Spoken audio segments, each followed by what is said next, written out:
ကိုပြားကြီးနှင့်တိတ်တိဝင်ကျက်ယူနွေဦးနေ့လည်ခင်းတစ်ခု၏ရွာထိပ်ထန်းသောဆက်ထမ်းရည်ဆိုင်လေးထဲတွင်ကိုပြားကြီးဟန်ကြီးနှင့်နေကြီးတို့၃ယောက်ထမ်းရည်တောက်ရင်းကပ္ပရေးရာတကယ်တော့သူတို့၃ယောက်ရဲ့အလွဲလွဲအချော်ချော်အတွေးခေါ်များကိုဆွေးနွေးနေကြသည်ထမ်းရည်ခွက်ကိုမောတောက်ပြီးနေကြီးကတက်ပြင်းချလိုက်သည်ငါလဲတနေ့တော့အောင်မြင်ခြင်းနဲ့ကွာကိုပြားကြီးကချက်ချင်းဝင်ထောက်သည်အောင်မြင်ခြင်းရင်လွယ်ပါတယ်ဒီခေတ်မှာစောက်ပေါ်လောက်ဟာများများလို့မင်းတေချာပေါက်အောင်မြင်မှာ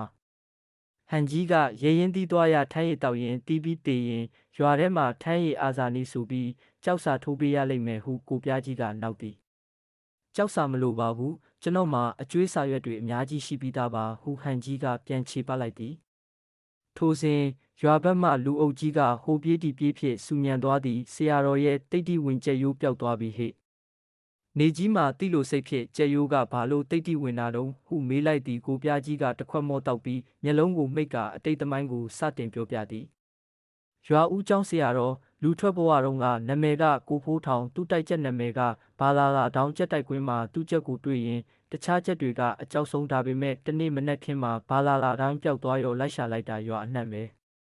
နောက်ဆုံးတွေ့တော့မစင်တွင်းထဲမှာမာလကီယာနေပြီးကိုဖိုးထောင်တယောက်ငိုလိုက်တာမိမ့်မသေးတုံးကတော့ဒီလောက်မငိုဘူးတဲ့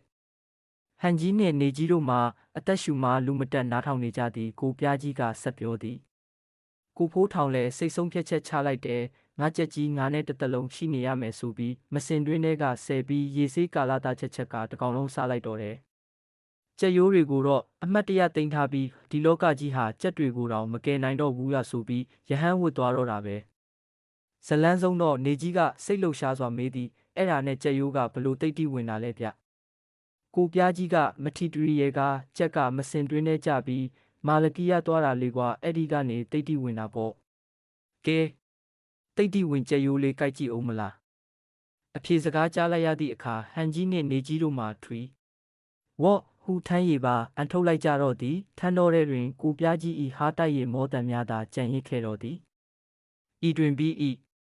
တပ်ပေတက်တာကံမကတကာ